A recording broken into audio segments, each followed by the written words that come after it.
poker's legendary champions, next generation stars, and tireless ambassadors of the game, sharing their wisdom and guiding your journey to high achievement on the green felt. This is Chasing Poker Greatness with your host, Brad Wilson.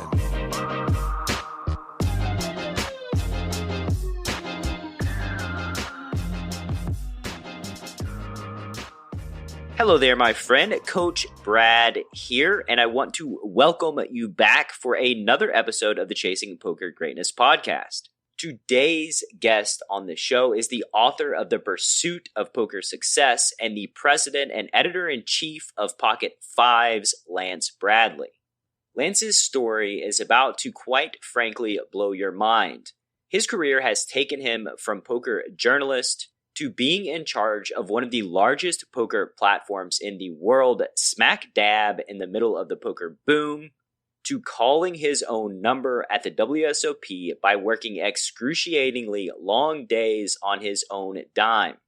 After our recording wrapped up, Lance reached out to me privately and told me he really enjoyed our conversation because he got the chance to speak about some things he's never had the opportunity to go into great detail about, which, as you might imagine, put me right on cloud nine. The man is a professional storyteller whose immersion in the poker world means he has seen and experienced way more than your average bear, and I'm genuinely honored to share those stories with you today. In our conversation, you're going to learn the surprising reason Lance decided he wanted to become a journalist while he was in grade school, how Lance was almost the face of Ultimate Bet at a time when, well, that's not a thing anybody in the poker world would want to be. The real story behind the selling and eventual fall of Bluff Magazine, and much, much more. And before you dive into my conversation with Lance Bradley, I just wanted to let you know that today's interview is brought to you by Poker with Presence. If you want to get in the zone and play your best when you need it the most, visit pokerwithpresence.com and hop on Jason Sue's email newsletter. So without any further ado, I bring to you author, podcaster, and unlikely builder of a massively successful poker platform, Lance Bradley. Lance, good morning, my friend. How you doing, sir? I'm good, man. Thank you for having me. It's my pleasure. It's a rare opportunity that I get to speak with a fellow ATLian like yourself. I live in Atlanta now. It's definitely home, but I don't think true Atlanteans would describe me as an Atlantean. I'm a Canadian that got transplanted here. So, how long you been here in Atlanta? 7.5 years now. That's long enough. Yeah, I think so. I think you're an Atlantan now just by. It's like common law marriage, right? You've been here 7 years. You're married. Is that where the line is? That's the line. Yeah. Okay. Now, I mean, I say y'all. I like barbecue. Do you wear masks in public? I do. Yeah. Most everybody in Atlanta does, actually. Now, yeah. The first couple months was an interesting experience being like the only guy at a Walmart wearing a mask. Yeah, it's touch and go, but I really love our mayor, Keisha Lance Bottoms. I think she's the fucking nuts. I'm very grateful to have her as one of the leaders where we live. I don't think the audience or the listener right now is super interested in Keisha Lance Bottoms, though. So let's segue into the stuff that matters to the listener and talk about your world, your journey through a world of cards. And how did that start? What year was it? What was your life like before you dove into the world of cards? It's kind of a complicated question because I've been in the gaming industry since 2001 when I started with Bodog, but my love of poker actually predates that. Up in Canada on TSN, they would air WSOP reruns at like all hours of the night. And I would be fully in tune in that before. What time span was that? Like what years did TSN start? I got into it in the late 90s. There were some British poker shows that filled up airtime, and WSOP reruns would fill up some airtime. So yeah, late 90s was when it sort of started to really bubble for me. Played with friends, but we weren't playing Hold'em. Obviously, we were playing sort of any game we could figure out. A lot of stud. And then Rounders came out, and that was like candy to me. I remember watching it in the movie theater and just being absolutely in love with the storyline from start to finish. And like no one else really, Rounders didn't do great at the box office, and like a lot of my friends weren't into it or seeing it, so it sort of sat there percolating for a little bit, and then just started playing locally in some local casinos in the Vancouver area, and then Moneymaker happened. All this while I was at Bodog, so it was an interesting time for sure in terms of my gambling history. Right, and so to go back, you watched Rounders, you had this positive association with poker.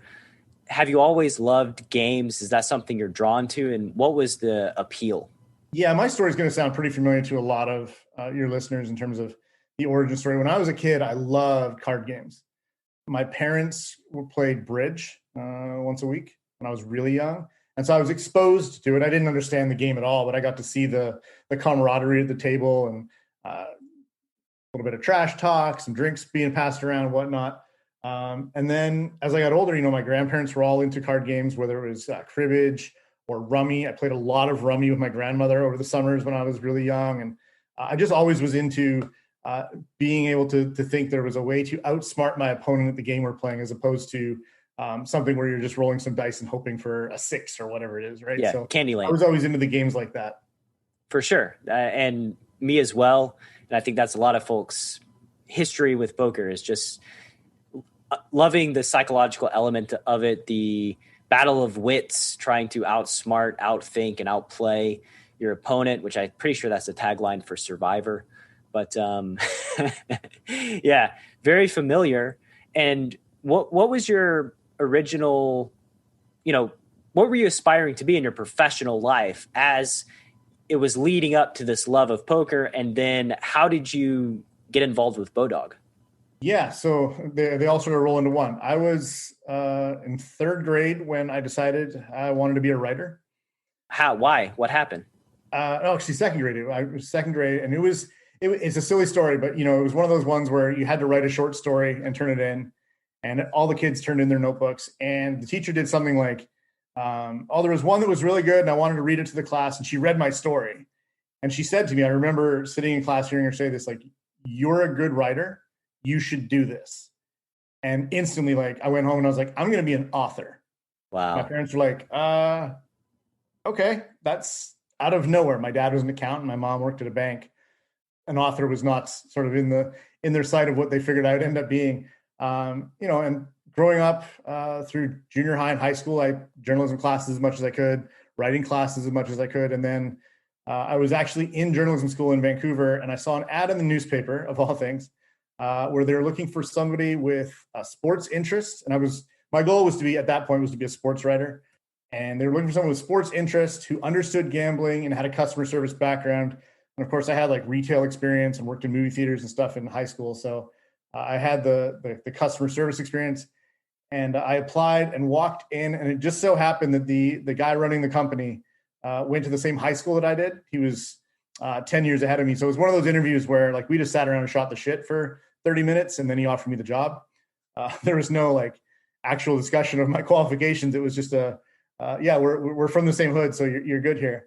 And then I ended up at Bodog for 5 years. I started in customer service and eventually ran customer service, and then I ran their PR department. And then the poker boom happened, right? Basically, as I was the PR stuff was taking off.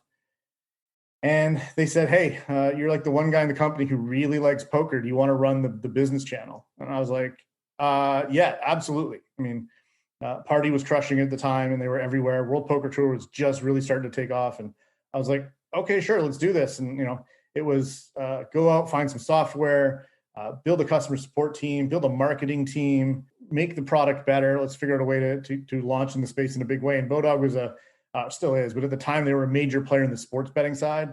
And we knew we had a massive player database to market to, and poker interest was everywhere. We launched right on top of NFL season the year that we launched. So there was massive traffic already on the site. And I think there was a site back then called Poker Pulse, which did then what Poker Scout does now, tracking online poker site traffic. And I think we debuted at number 6 in the world. Wow.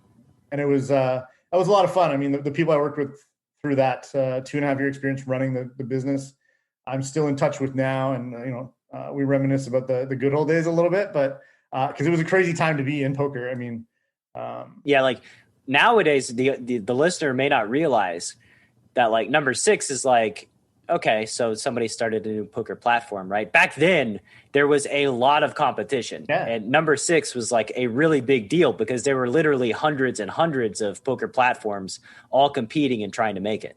And we were a standalone too. We weren't the big thing then was networks. Even Party Poker was a network of skins. And so we were competing against, Party Poker's skins and a few other ones that were really big. And it was, we climbed into like 5 or 4 eventually. They've gone in a very different direction with their poker product than the rest of the market. And I don't know where they officially sit these days, but they're still pretty strong. And I just look back at those days as like, I learned an absolute ton. Every day was a learning experience. The people I worked for were fantastic to work for. So it seems like a lot of responsibility. Did you have business background? I mean, I'm just thinking about like this journalism guy who's like taking on this massive project. Like, holy shit. Yeah. When they first came to me, they figured it would be probably, if I'm being honest, 1/20th of what it ended up being in terms of the revenue for the company. And then as we got into it, we recognized what the opportunity was, and they were like, okay, let's just go. We've got, you have all the muscle you need, whatever you need to make this work, go. And my boss at the time, his name was Rob Gillespie. He was so supportive. He's the guy that interviewed me for the first job, but he was so supportive and really, I learned so much from him in terms of how to run a business channel. And it was, I don't want to say it was easy because it was a lot of hard work and long hours, 7 days a week for a couple of years there, but it was challenging. It was fun. I learned a lot, but I wouldn't say that it was like that I didn't hate a single day of working there because it was just so much fun to come in and like there was not a lot of rules, and it was what do you think is going to work? Why do you think it's going to work? Let's do that. Go. And that was a lot of fun. It's a freedom that I think I was 26, 27 at the time. Oh wow, yeah. It was just like, okay, yeah, let's do this. Yeah, that's I can't even imagine. I'm 36 and like being handed that sort of responsibility, but I guess you don't know what you don't know, right? And they didn't expect it to be a massive revenue stream, and then once it got going, everybody was like, holy shit. Our journalism guy is running the poker operation. Like 2 weeks ago, he was writing press releases, and now he's doing Yeah, exactly. I do want to go back for a second because I want to go back to second grade and the story that you wrote, because I have an actual similar experience. And I just want to ask, like, how did you feel? Like, because obviously as your teacher chose your story to read in front of the class, like, what were you thinking? How were you feeling in that moment? When she said it was going to be mine, of course, I was pretty nervous. But then, this was a teacher that I was like a huge fan of already. And then when she said afterwards that, I should be a writer, that was a pretty good feeling for a kid that's 7 or 8 years old to be told, like, you're good enough to do this. And if, I've got a young daughter now, and you see how a little bit of reassurance at this age changes their behavior and their trajectory a little bit. And I can certainly see now exactly what that moment must have looked like for her and for my parents in terms of, my confidence level probably changed quite a bit, going from being nervous about having it read to probably having a bit of a chip on my shoulder about my writing ability at 7. Yeah. And have you reached out to this teacher? Does she even know the influence? I've tried to track her down over the years. She was a miss at the time, and that was 83. So I imagine things have changed quite a bit. The school doesn't exist anymore. So I haven't been able to track her down. I've got a few teachers like that along the way that I've gone back and talked to, mainly the journalism teachers that I had in junior high and high school, but I've never been able to find Miss Stevens from Viscount Alexander Elementary. Well, Miss Stevens, or if anybody knows Miss Stevens, send her Lance's direction. When I was in the 10th grade, I wrote a short story and hadn't really written very much up to that point in time. And I do remember turning it in and my teacher kind of pulling me to the side and saying, like, yours was really good, Brad. Like, you could, you could really do something with this, like kind of singling me out and having that conversation. And I remember it like it was yesterday. And I think that, yeah, it's had an influence into how I think about my writing ability ever since that moment, from like having no opinion to being like, oh, wow, maybe I actually have some talent and I can do something that will resonate and make an impact in people's lives. Yeah. I mean, it's that reassuring that you've got a skill set that is valued. That means a lot to, I think at any age, that means a lot, right? Yep. Especially from people that you trust. And it sounds like, you trusted your second grade teacher implicitly. And so whenever you trust somebody in that way, you allow them to give you feedback and you accept the feedback as the truth because you think, they have your best interest in mind, right? Yeah.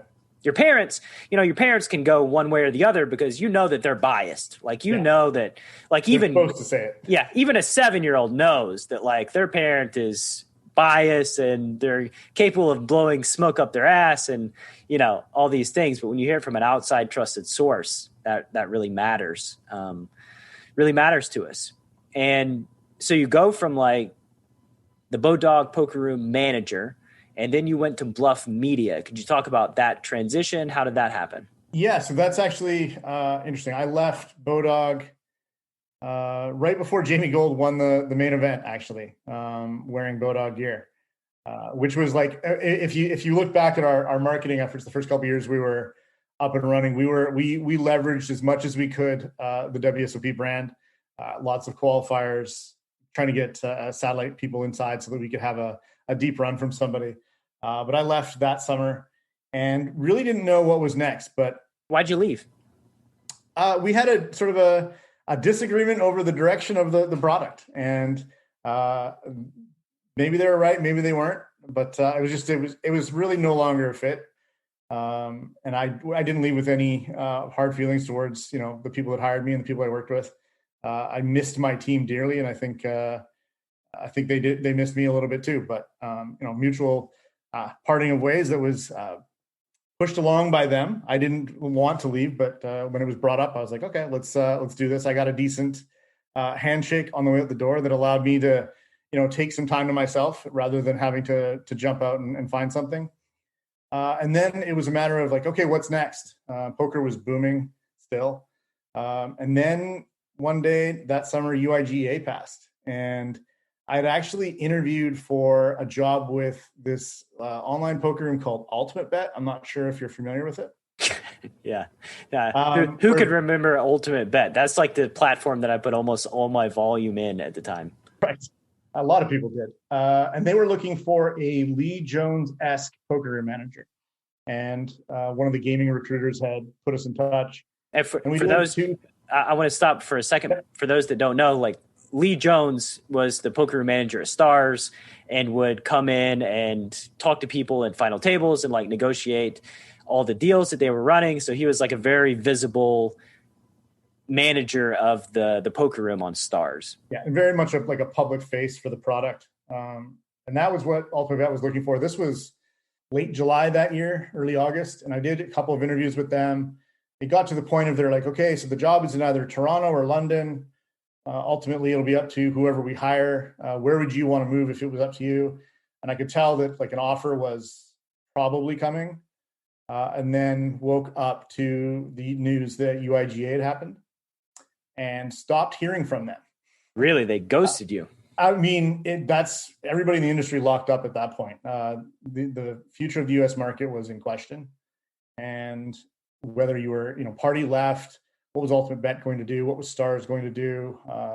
Was federal regulation going to happen before the end of the year that would put online poker into the main space? And ultimately, I think I look back on UIGA as being a real bitch at the time, but it probably saved me a little bit. I don't think being the public face of Ultimate Bet would have been good for the career. Seeing how that turned out, I'm not trying to be results oriented, but I'm going to be results oriented on this one and say I really I got lucky there. Yeah, I mean, assuming that the salary was within range, I would have jumped at the opportunity to manage what was then a top 5 online poker room. And not knowing exactly what was happening behind the scenes, of course. Yeah, and filling in the gaps at Ultimate Bet, the Russ Hamilton debacle was going on where he was God moding, and I think they ended up reimbursing like $60 or $70 million worth of players' funds to the players. It was a scandal that I don't know how it's not bigger than it is. It's almost like the greatest crime that I can't even think of a more lucrative crime that somebody has pulled off, and they're just like chilling out with all of their ill-gotten gains in the world right now. Yeah, a surprising outcome is that Russ never faced any consequences whatsoever, other None. than being harassed in a parking lot a couple of times. Well, yeah, who cares? He still plays poker apparently. Like he's like has no shame and a story that was just uncovered by the poker community, by 2+2, I believe, who are aggregating the data and looking at it and said like, oh, this dude, there's just no chance that this is real. Like what's happening? And, basically had to force Ultimate Bet's hand because Ultimate Bet didn't really want to take action because obviously there's some serious consequences. It cost them about $60 or $70 million and did tons of damage to their brand. But yeah, I can't imagine having to navigate, being the public face that's got to navigate through all that. Yeah, I mean, we wouldn't be talking now. I know that. Why not? I don't think I would be welcome in the industry, if I'm being honest. I don't think anybody that worked for Ultimate Bet in any manner at that point should be welcome in the industry. Really? If you're the public face of a company that ends up defrauding the poker community of $100 million or whatever it ended up being, you're not going to be welcome back. What about Phil Hellmuth? He's their guy. Do you not consider him as working for Ultimate Bet?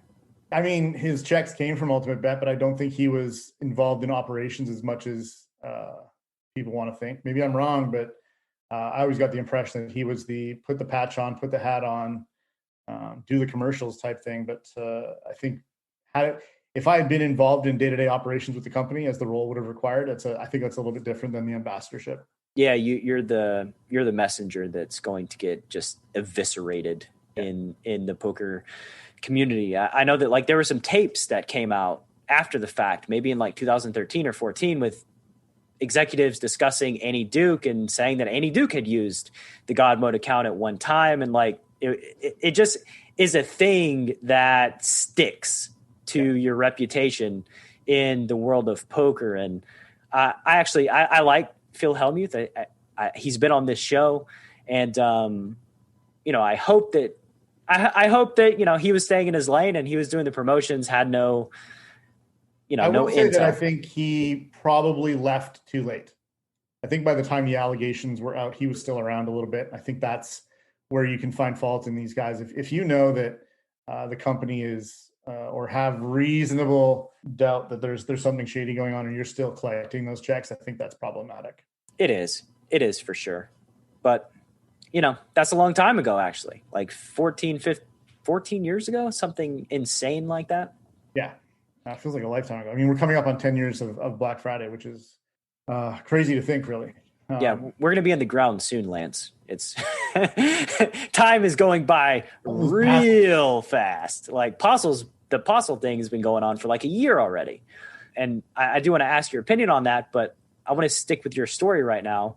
Yeah. And so UIGEA, UB ghosts you, then what? I ended up getting an interview with Poker Listings, which was based in Vancouver at the time. And they had this ad up for a news editor. They're looking for someone with poker knowledge, poker background, and journalism experience. And I was like, this is right up my alley. This is absolutely perfect. I remember seeing the ad like late at night on, I think, monster.com. And I went and I did the interview with the recruiter that was handling it.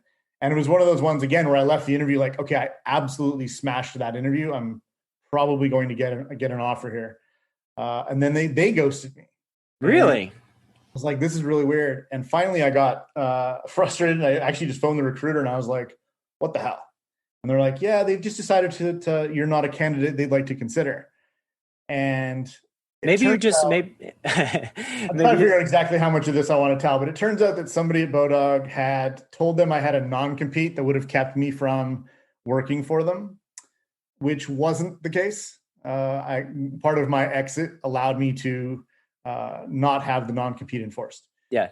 But this was somebody that had connections at Poker Listings through our affiliate department and didn't like me and found out that I was interviewing for it and torpedoed it. Yeah, basically torpedoed it. And it turned out to be another blessing for me because it pissed me off to the point where I was like, the official reason I was given was that I didn't have enough writing experience, which was kind of laughable at the time, considering just how much content I'd produced at Bodog, plus some mainstream journalism work I'd done while in journalism school. So I launched thepokerbiz.com, which was an industry insider's blog of sorts, I guess, covered basically whatever I felt like. And that was good for, I want to say, a year and a half. In reality, it took off at the World Series, Jerry Yang's World Series. I basically, without any real ad revenue to live off of other than a few small deals, went to Las Vegas for the duration of the World Series of Poker and covered it daily and was there from every morning's shuffle up and deal until they bagged for the night. Completely exhausting, but I knew I was sort of investing in an opportunity to showcase myself a little bit and get the job that I really wanted, which at that point was I just wanted someone to pay me to write about poker. And I lived for the first bit with the guys from Bluff Magazine. It turns out one of the founders of Bluff was someone that I knew from my Bodog days. He was running a software company out of Atlanta. And at that time was trying to pitch us poker software for Bodog to use. And we got to know each other a little bit. And so basically ended up just like crashing at their WSOP house for the summer and got to know those guys a little bit and wrote my ass off and was living off of, a $5 a day meal budget. And like it was a grind. I look back on it with fond memories now, but I remember in the moment calling my wife on a daily basis being like, this is great. I'm having fun, but it's a lot harder than I thought it would be because the hours are just so long and I'm doing everything I can to like meet with people and put myself out there a little bit. And I remember just being really, really exhausted when I got home in late July, whatever it was. Yeah. Your fuel is just anger, piss and vinegar. You're just going to make it through because of getting torpedoed, right? You're carving your own path to where it's like undeniable. By that point, I was over the fact that it had been torpedoed, and I was really just trying to put myself out there to the point where somebody was going to notice that I had talent. Yeah, stories, and that's the point. Is like you're making your own path. You're not going to go through these normal channels where they could be sabotaged and something can fall apart. That's beyond your control. Like you're just making it happen. Yeah, I felt like that was the only sort of option I had, given sort of the state of the industry at the time and whatnot. And then later that year, a local Vancouver gaming company called BetEd, which was basically trying to be the second version of Bodog, called me up and said, "Hey, we want you to come run our poker room. It's tiny. It's on a network. What do you think?" And I was like, "Great. I'm chomping at the bit. Let's go." And it was underfunded and poorly managed from the top down. They were really trying hard. They're two smart guys, but they just didn't have the capital to really compete in that space.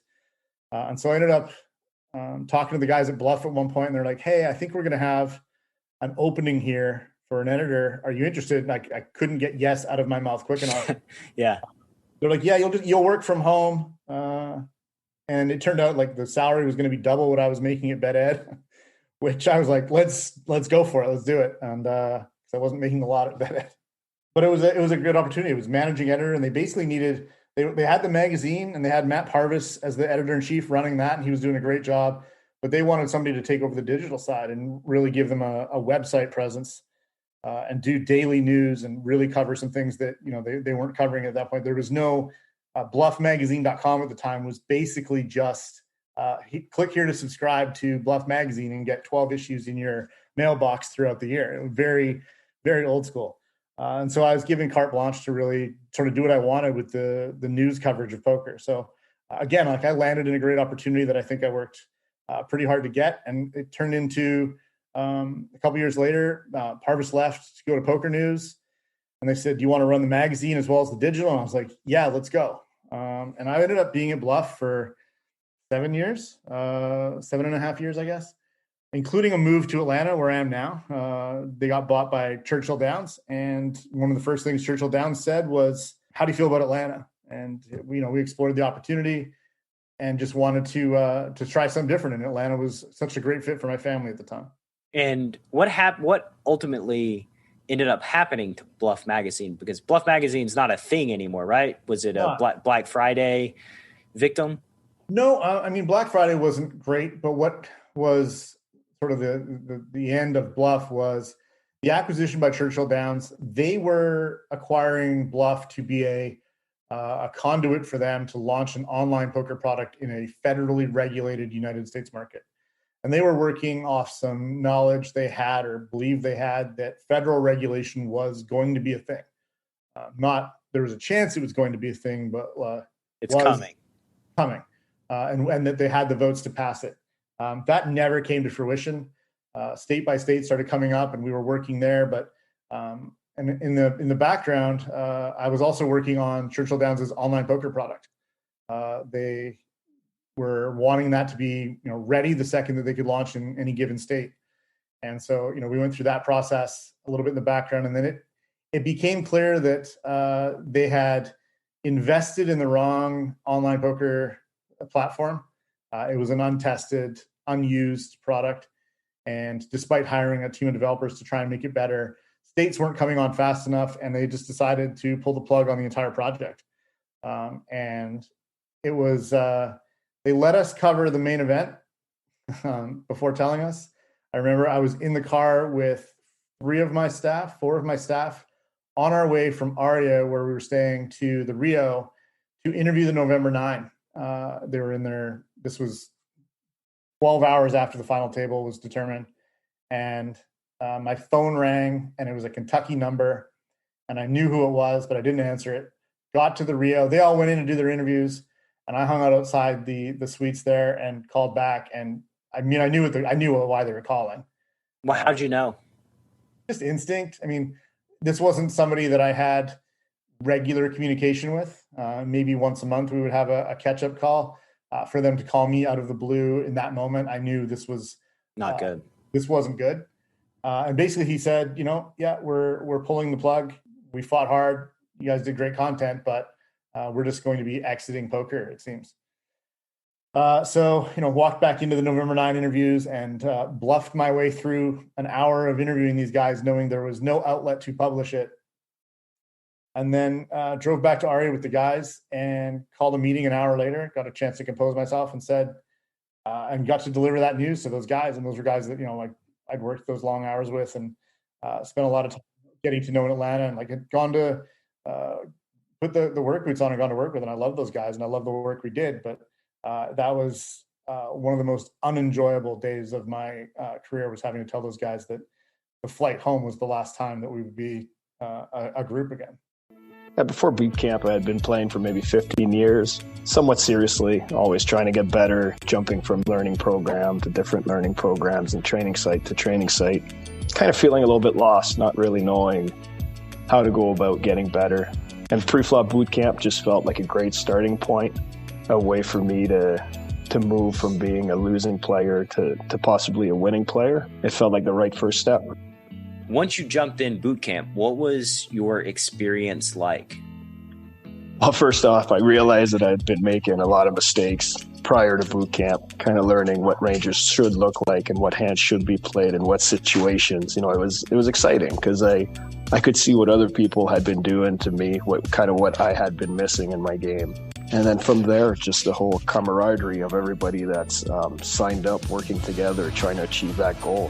That was fun. That's pushing each other and really helping one another, kind of feeling like you're a part of the team. It was a great experience. I enjoyed the process and I learned a lot. What was your experience like playing cards post boot camp? It's a totally different experience. It put me in a position to be successful as opposed to always being behind the eight ball and playing catch up. I really feel like it's the foundation of a solid poker game. And since boot camp, I've been able to turn a profit and keep building on what I learned there. being able to go back into the group and really work together even after boot camp was over, it's been awesome. What's your sample size of winning post boot camp?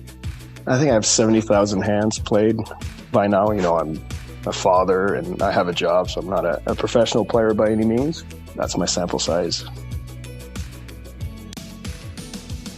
Preflop Bootcamp is the flagship Chasing Poker Greatness training program. If you'd like to dramatically upgrade your preflop game, a new bootcamp launches on the last Saturday of every single month. The price is $199, and your link to join is chasingpokergreatness.com/bootcamp. One more time, that's chasingpokergreatness.com/bootcamp, all one word, or you can click through in the description box of this episode. What were you feeling when, this imminent, you have to deliver this news imminently, it's not going to be fun, and then as you actually did it, what were your emotions like? I was angry that the timing of it, some of that personally, just because of some things that were going on with my immigration status at the time and my contract status with Churchill Downs. But I was angry that we weren't going to see to fruition some of the things we had planned. I was angry that two of the guys that I was delivering the news to had also moved to Atlanta. They'd sort of uprooted their lives and moved to Atlanta for the job. And there was, poker media, there are not a lot of opportunities at that point. And so I wasn't sure what I was telling them. I was telling them they didn't have a job with Bluff, but I wasn't able to promise them anything or direct them anywhere other than, get out there and see who's got what. And that was really frustrating. And it just, to see those guys sort of, the work we put in that series was pretty good stuff. We were pretty proud of it. And then to see it basically being told, like, in 3 months, the website just won't actually bear any of that content anymore. Was pretty frustrating and really disappointing way for it to end. Why did they let y'all cover the main that year if they know they're shuttering it? Like, why pay the money? That's the thing that kind of annoyed me because on a personal level, the work visa I was on was expiring, I want to say August 15th. And I had asked them in June about the renewal because they were supposed to be taking care of it. And they're like, yeah, we're on top of it. And then I kept asking. And I think the third time I asked, I was like, if you're not going to keep us around, which it kind of feels like, just let us know now rather than shipping us off to Vegas for 6 weeks. And it was like, oh, no, it's just it's a paperwork thing. And we're trying to work through some stuff. And my instincts were just a little bit more developed than I think they were ready for. So being told after putting in, 2 weeks of 14-hour days and trying to get as much good content as we could, that it was all for naught was kind of, that was the hard part of telling those guys, like, all that work we just did was for like someone who didn't give a shit. Yeah. That's super brutal. And I can certainly see why you were angry. And like you said, not many opportunities after Bluff goes down, because this is post Black Friday. How did you go about entering PocketFives? What was your next move? Like, what were the next actions that you took? Word got out there on Twitter that, we'd been let go and that Bluff was shutting down, et cetera. And I had a lot of people reach out with, really kind words and said, if there's anything I can do to help, let me know. But one of the very first DMs I got, I think we came home on a Friday, and I think I woke up Saturday to a DM from Adam Small, the co-founder of PocketFives. And he said, hey, sorry to hear about what happened at Bluff, but we might be looking for somebody to sort of run the site and run the business. We think you'd probably be a good fit. Let me know if you have a few minutes to chat. Not wanting to appear overly eager, I gave it a couple of minutes. And DM'd him back. Because they are, or Adam at least, was based here in Atlanta. And one of the things that was important for me at the time, my daughter was just starting elementary school. And in a matter of days, she would be going on the bus for the first time. And we had really sort of fallen in love with the area we were in Atlanta. We'd made some friends here. And my wife and I talked about it, like, look, like there's different directions I can go with my career, but staying in Atlanta is sort of a priority for us. Let's try and make that happen before we explore the stuff that requires us to move. And it was tricky because my visa was expiring. And so I would need a company to come along that would, sponsor me and provide the legal ability to stay on the visa. Is your wife Canadian as well? Yeah, my wife, my daughter, and I were all Canadian. So it was a matter of needing the visa if we wanted to stay. So talked to Adam, and the role sounded like a good fit. It was running the company from a business perspective and running the editorial as well. And I've been here ever since. I'm super fortunate that they just happened to be looking for somebody at that point. I can't thank Adam enough for reaching out that day. I just feel that I found a good fit at a time when I really didn't think I'd be looking for a job. Yeah. And it sounds like a great fit, actually. The business and the editorial side, both things in the poker space, things that you've kind of spent your career immersed in and learning and navigating and figuring out and thinking about. So kind of, very serendipitous opportunity right there. Yeah. And, that was, 2015. We're now coming up on 5 years, I think is the 5-year anniversary, unofficially passed. But it's been a wild ride these last 5 years. For sure. And you're the president and editor-in-chief of PocketFives, right? What is that? Have you worked your way up to that role? What does that mean? You're smiling. Why are you smiling? I'm smiling because it's the title you give somebody when you can't afford the salary that they were being paid before. And like Adam and I laughed about it at the time. Like, that's exactly what's happening here. And I understood it. Okay, it's fine. I get to stay in Atlanta. But the opportunity was so good and the title was great. And like, let's go do this. Let's have some fun. It basically means that like anything that needed to get done was on my shoulders. We have some staff. Kev Math was with us for a while. Dan Cypher was with us for a while. Donnie Peters, Jeff Walsh, others along the way that I get to lean on a little bit. But they basically said, here's the keys. This is up to you. Please don't crash it. No sweat, no pressure. I mean, honestly, the opportunity at the time was like that. That's awesome. It's combines a lot of things that I'm pretty passionate about, which is good content, a strong place in the poker community, a community within itself.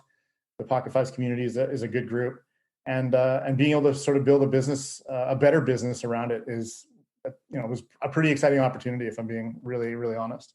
For sure, I can imagine. It's exciting. You're tapping back into the Bodog days of growing something and building a business while also, being an editor and still practicing journalism and all these things. So super appealing. You've written a book that I wanted to briefly touch on, or maybe not briefly. We'll see. I tend to be long-winded and ask a bunch of questions. Pursuit of Poker Success. Could you tell me about what led you to writing that book? Yeah. Let's go all the way back to Miss Stevens' class when I started telling people I was going to be an author. I'd written a lot of content in the magazine and digital space, but had never crossed that the book thing off of my to-do list. And part of that was waiting for the right project. I bounced around a few. I talked to mainstream publishers in a pre-Black Friday world about a few things, and they were they weren't rejecting them, but they weren't bouncing off the walls to jump on the opportunity. Then Black Friday happened, and it sort of changed that trajectory a little bit. They were no longer interested in anything poker. So it really was about like finding the right opportunity and the right project and something that I thought would be great. And I read Tools of Titans by Tim Ferriss and really liked the idea of talking to people in a longer form conversation about one particular topic, very similar to what this podcast is.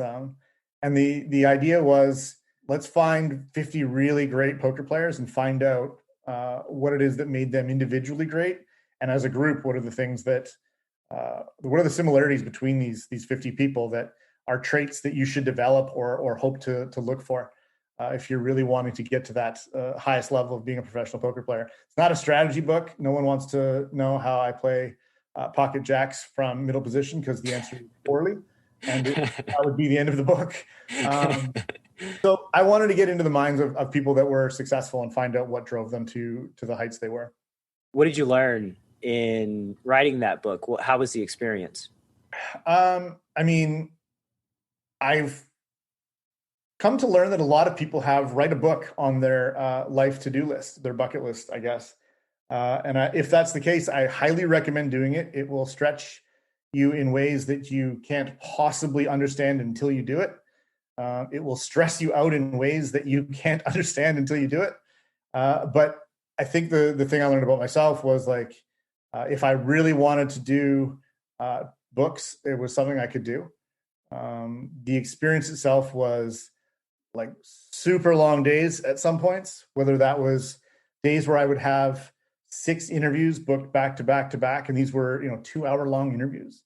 By the 6th one, I was making sure I wasn't gypping that person of a good version of an interview, or days where there was the writing involved was just, put headphones on, close the office door and get out as many words as I can, and then work on revisions and work on getting it to the point where I was proud of it. But what I learned from the group of 50, I think there's some things that maybe get overlooked in poker or were overlooked in poker. Of the 50, 48 told me that they wouldn't be where they are if it hadn't been for the fact they surrounded themselves with other like-minded individuals.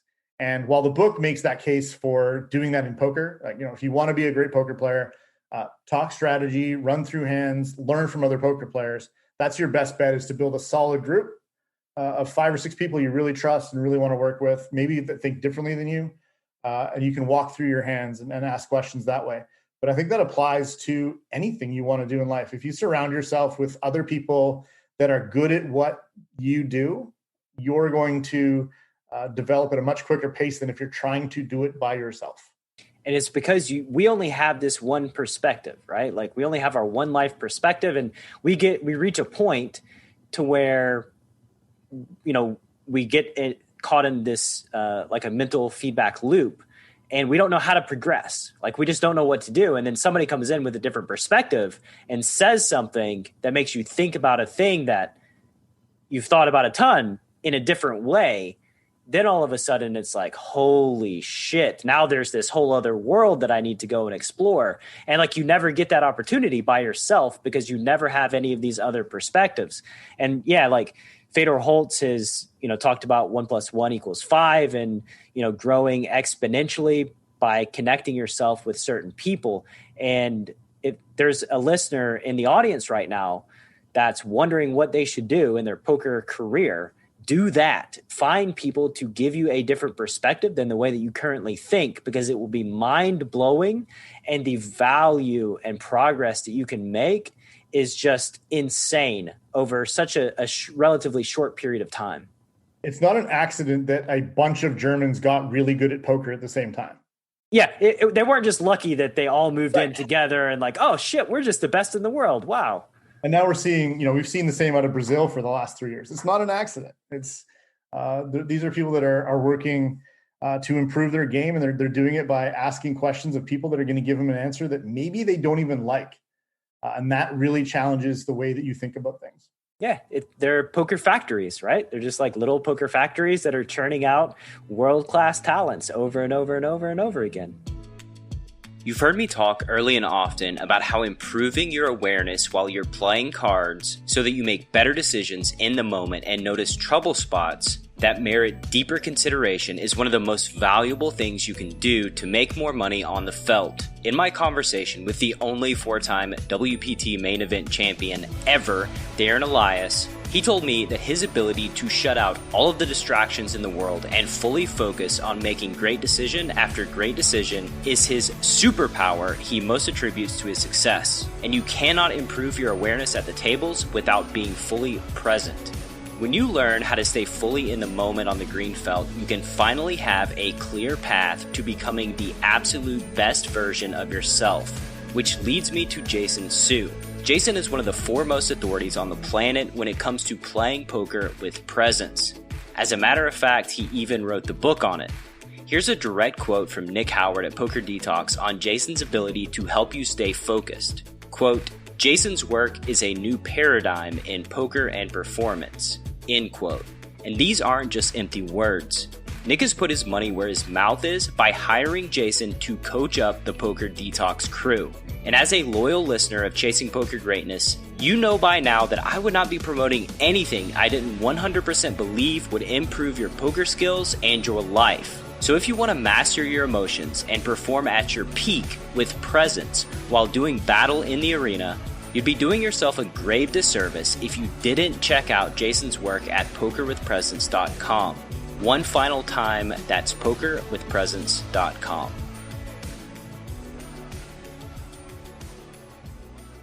You mentioned in another interview your love of poker stories, and I'm assuming that that is a big driving force behind your career and probably even big driving force behind the book as well, right? Yeah, I mean, when I got to, at the poker biz, I had no restrictions. Like I was paying for it. I could write whatever. But when I got to Bluff and was given the opportunity to write in the magazine, I took that probably a lot more seriously than I ever did the poker biz because one, like someone was entrusting me to put my stuff in their product. So, there was a little bit of, I felt like maybe some pressure to make sure that the stuff I was telling was good. And I've always enjoyed, I grew up reading like Sports Illustrated and that, and it was the longer form stuff in there that I really liked. And I wanted to make sure that when I was putting content out with my byline on it, that it wasn't shitty. Yeah. That I was putting out stuff that people would want to read and would seek out. And, my favorite day of the year, I've said this a bunch of times, my favorite day of the year professionally is the first day of the main event. I walk into the Amazon room and there's 2,000 stories waiting to be told. And I get to like pick, if I'm lucky, 3 of them. And so it's a target rich environment, man. It's just walk up to a table and start talking to people. And someone's going to tell you like, oh, we run this home game out of our HOA in Alabama where we pay $10 a week and over 2 years we save up 10K and the leader gets to come to the leader like, wait a minute, this thing for like $30. Okay. Like we need to figure out exactly how this happened and who these people are that you play with. Stories like that are just, they're there at the WSOP main event. And poker itself is full of so many different levels of the type of player, but every one of them has like a ton of stories that need to be told. And getting the opportunity to tell even 5 or 6 of them over the course of a summer is just, I honestly consider it an honor, and I take some responsibility and make sure that we put out good content that gives players their proper due. Yeah, I mean that's amazing, and no favorite day of the year this year for you, obviously, because no favorite day. It's it really hit me on what would have been day 2 of the main event this year that I was like, wow, this really, really, really sucks because there's, we're covering the main event online and the WSP stuff online, and it was fun to cover, but it was so different than being in that environment at the Rio. As much as I dislike the Rio for how many hours I spent there over the years, I did miss it. Well, hang in there, Lance. It will come back around. And just like, getting torpedoed in your previous jobs may have hurt at the moment, maybe it has some positives down the line. I know that as soon as live poker gets going again, it's going to be like elephants stampeding to join these things. I think the whatever the next main event ends up being, I think is going to be a massive, massive turnout, provided that, we're in a space where everybody feels safe traveling and whatnot. But which I think is questionable. We're some big fields and stuff. Oh, for sure. And, I have some lightning round questions here. What's the most unexpected thing that's come from your poker journey? Wow, most unexpected thing from my poker journey. I think the thing that surprises me the most is the number of friends that I've made in various places within this industry, whether that's other poker media members who at various points in my career I may have looked up to. And now I get to consider them colleagues and friends, and we get to talk on a regular basis. Or that's people that work in the online industry or the live industry, and I get to consider them friends.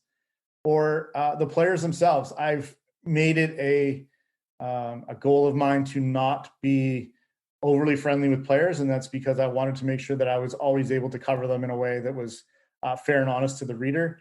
But ultimately, I've spent so much time with some people that we've become friends, and I really value the fact that I've carved out a place in this industry where I'm respected by all of those groups, or at least I believe I'm respected by all of those groups. I hope I'm respected by all of them. And I think that's the thing that I don't know if it surprises me, but I'm glad it turned out the way that it did, for sure. Yeah, for sure. And we're all biased. We all have our own personal biases. When you interact with somebody, you just like them. You can't help it. It's just a thing that happens. Right. And you were talking about writing your book and just the process of writing. And I write a daily newsletter. It's very hard and time consuming for me.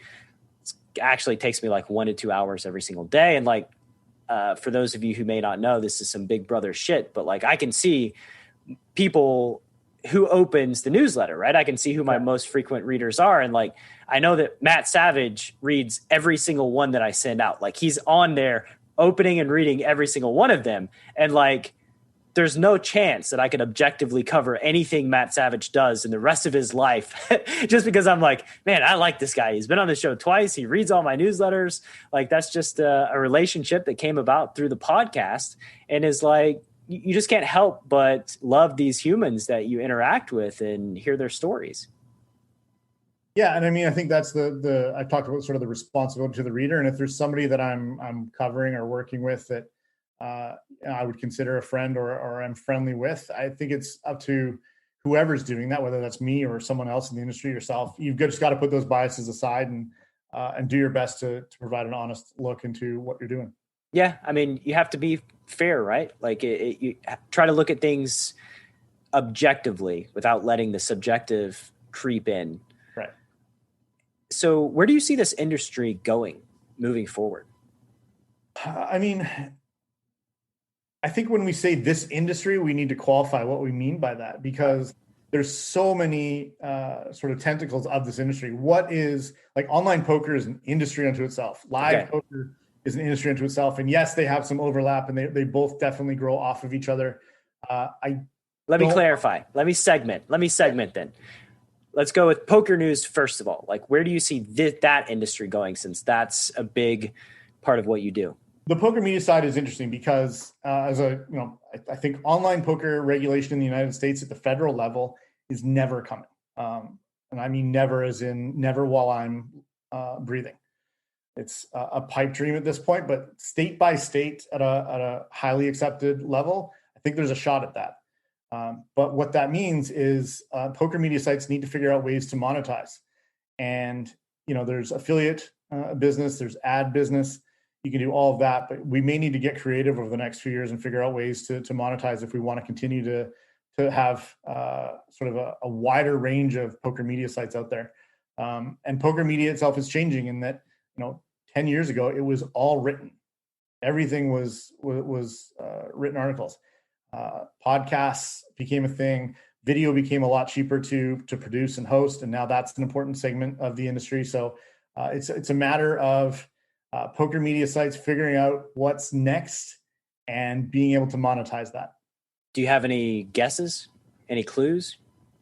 I mean, we're sort of revamping some of the things we do at PocketFives, just believing that we need to be more in video and probably need to do more podcasts. We've got one now, and we want to get a couple more off the ground in the next 12 to 18 months. So figuring out ways to balance the video, the podcasts, and strong written word, and making sure that you're attracting a large enough audience to convert if you're using affiliate traffic, or to draw decent ad rates if you're just going to do media buy type stuff. So for what's next, I don't know.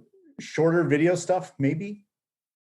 I can tell you from my perspective, when you're talking about forging your own path at the WSOP, that you're living on $5 a day for your meals, I can tell you that running a podcast for say 9 or 10 months, I got into it fairly naive without much of a business plan. I had an affiliate business plan, and then it went to hell. And then I didn't really have a plan, but I just enjoyed having these conversations, and I enjoyed the relationships and telling the stories. So I just kept doing it. And at some point I realized Brad, let's take an honest look in the mirror here. Nobody's going to be sponsoring this show at any point in the near future. Like you're not going to be able to make a living through sponsorship, because like even the sponsored pros I've learned on some of the bigger poker platforms, they get paid in like free tournament entries. Woohoo. Like congratulations. Right. So doesn't pay the mortgage. Yeah. Platforms are not going to be diving in here to give you some revenue. So like, if you want to do this, you got to fucking make your own channel. You have to start making courses and you have to start selling to your audience. And like, that's the only way that you're going to get bailed out here with this project. Like if I want it to continue, I have to start generating revenue on my own by coaching, creating courses, webinars, email funnels, learning Facebook ads and marketing, and like wearing all self-promotion, wearing all these different hats at once, because like, it's my responsibility to save myself and my responsibility to save the show, or so that it can continue going. And like, you have to take matters into your own hands and figure it out, right? Like nobody's bailing us out. If poker were legalized and regulated on a federal level, there could be buckets of folks who are investing in ventures like this, but that's not the case. Yeah, I mean, we've mentioned Black Friday and UIGA. Like the way that poker media sites have survived since then is like getting scrappy. And that's going to continue, I think, until we get more than 5 states in the United States on board. Obviously, internationally, there's good opportunities. If you look at I don't read a lick of Portuguese, but I do follow the Brazilian poker sites because I think that it's just blowing up and it's really interesting to me. They're doing just fine. Thank you very much. And because they have multiple revenue opportunities for their national environment. Yeah, I think it was, there's a poker site, I think it's pokerstrategy.com. I read on Twitter just the other day that like in 2008, their yearly revenue was like 100 million or something, which is like smashing at their peak. Yeah. 100 million in revenue from like a poker media company just seems utterly absurd and bizarre in the year 2020. Yeah. I mean, they were one of the first sites to really sort of figure out a way to funnel players through multiple signups and really monetize a growing segment at that point. It was interesting. Yeah. It's a new case study for sure. For sure. If you could wave a magic wand and change one thing about poker, besides from the obvious of like federal regulation, what would it be? Man, that's a really good question. Obviously, I think there's this belief, and it's been around for probably since Black Friday, that poker is struggling, and that and everybody is expecting a second moneymaker like boom at some point. I don't know if that'll ever come, but I'd like to get rid of the belief that poker is struggling, and sort of change the mindset of the community that poker is doing quite well. We've seen really good numbers at the World Series the last couple of years. Live events in countries around the world are doing really well. Online was doing really well pre-COVID. Obviously, since the shutdown, it's exploded in ways that no one could have ever planned for. But I think I would just change the mindset to a little bit more thinking that poker's in a good place and how can we continue to build, as opposed to trying to build from a place of not believing that poker's in a good spot. Because when you're building from a side of scarcity, right? It's like a scarcity belief. Exactly. Like people are thinking that, like the numbers aren't good and poker's not growing and we need to change something. I think what we need to do is just promote more and build more around some of the things we're seeing now. So tell better stories, like build superstars. That's a big part of it. Whatever broadcast it is, if you're not getting the viewer at home invested in the people at the table at the time, you're basically just running a pretty boring product. For sure. And that goes out to all of media. I remember there was a show on Netflix called Hyperdrive, and I really enjoyed it. It was a great show. And at first I was getting like a little annoyed because they would like tell the stories of all these drivers, like all the backstories and their hopes and their dreams. And, I'm like, I just want to see them drive in the car. But then as the show went on, I started to realize like I'm rooting for these people because I feel like I know them. I feel like I'm invested into their story. Right. And that's such a critical part of the process, is feeling invested in these guys' journeys. If you don't have 9 people at the table that every viewer is going to have some passing interest or knowledge of, then you need to tell those stories. The example I give always is American Ninja Warrior. No one on that show, bar one or two that they managed to get, is a household name. All of them are fitness junkies, and they do a great job on that show of taking you to their home gym, showing them working out, showing you their kid, giving you a little bit of background. They're in the military, or they work a 9 to 5, or they're a single mom, or whatever their story is. They give you a reason to cheer for them. And then they do their run, and win or lose, you're invested.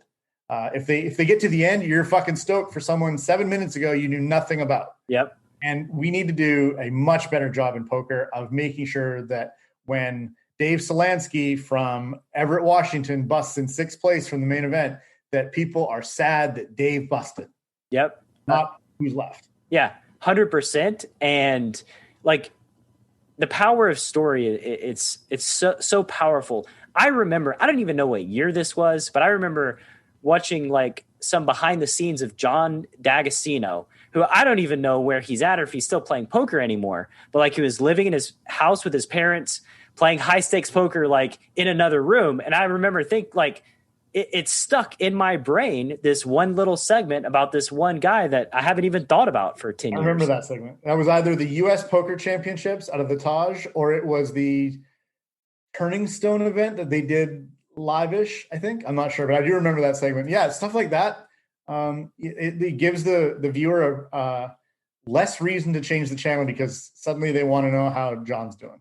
Exactly. And more incentive to turn the channel on when John does well in the future. Yeah. If you could gift all poker players one book to read, what would it be and why?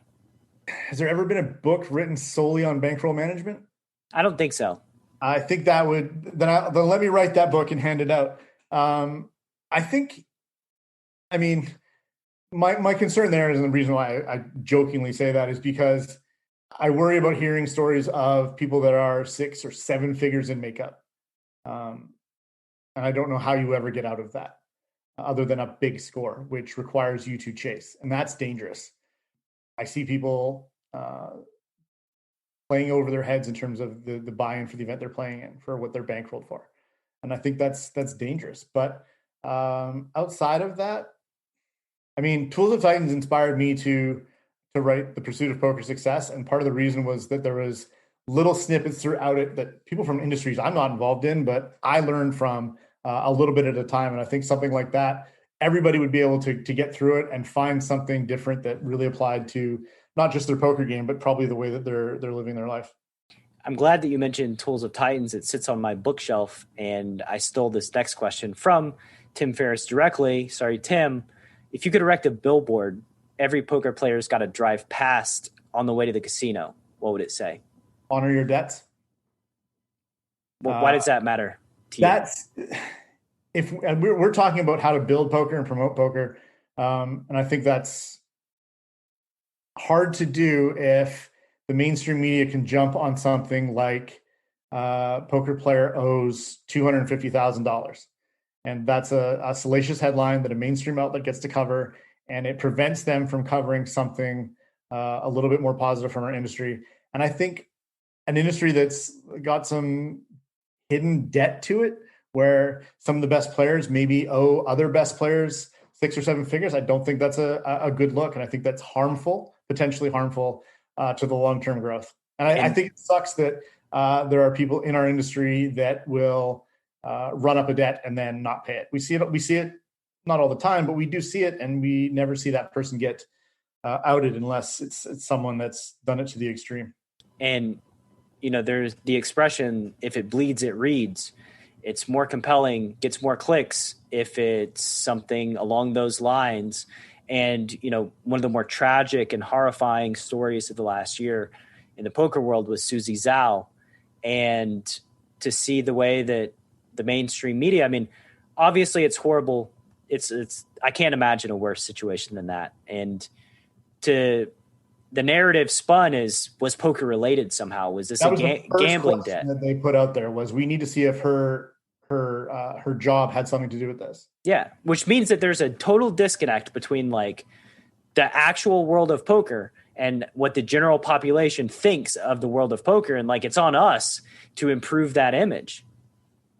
Yeah, it's almost as if the very first thing after, and again, having read details of that case since the first press conference, the sheriff or police chief, whatever it was, walked up on that crime scene, and the first thing that came to his mind was, I wonder if she owed people money because she plays poker. Like, holy shit, how did you get there from what you're looking at? That's a crazy leap for somebody to make. Yep, it's insane, but it's that's the stigma, right? That's sort of the people's internal narrative and how they think of poker. And like when I think of poker, man, I think of, Veronica just posted her GoFundMe and it, speeds past the 20K in 24 hours, and Perkins comes and like starts, offers to help. And like, it's a community that really takes care of our own. We build people up. We're the most generous people that I've ever met in my life are members of this poker community. And like, these stories don't always get told, and they're just so important to me. And I have so much love in my heart for the folks that make up the world of poker that I wish more of the mainstream media and more of just your, next door neighbor thought about poker in the same way that I do.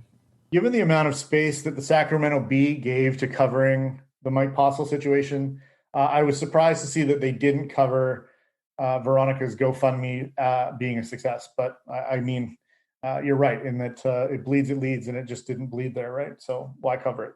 Yeah, it's a shame, in my opinion. It's a real shame. So what's a project that you're working on that's near and dear to your heart? Yeah, Jeff Walsh and I are, he's a senior writer at PocketFives. We're doing our best to put together a content plan that's maybe a little bit different than what you've seen from PocketFives. We're exploring some different things. I mentioned more podcasts, some venturing into the video side of the business. And we want to make sure that we're doing things a little bit differently. And that's because I think there's outlets out there that are doing some great things right now. And I don't want to copy that or run on top of that. We want to run parallel to that, doing things a little bit out of the norm for our industry. So we're sort of, we started with a blank whiteboard and threw up a bunch of ideas and erased the ones we didn't think were going to work, and started to develop the ones we think were going to work. And over the next 6 months, 3 to 6 months, I guess, we're going to be trying some different things and seeing how the audience reacts. So you'll be notifying folks when you roll out all these new types of content? Maybe. I think it may just find its way into our current content cycle, and without trying to promote it or hype it up more than we would our existing content. We just want to see what the market does to it in terms of readership and how our audience can grow from it. Awesome, man. I can't wait to see what y'all come up with, and telling good stories in different mediums and just tackling things from different angles. I'm excited to see. Yeah, I'm excited too. It's like I said, starting with a blank whiteboard to develop and having the ability to sort of go in whatever direction we want was a lot of fun. And now we just need to execute on it and get it out there and let the world let us know if we were right or if we were dead wrong. There's only one way to find out.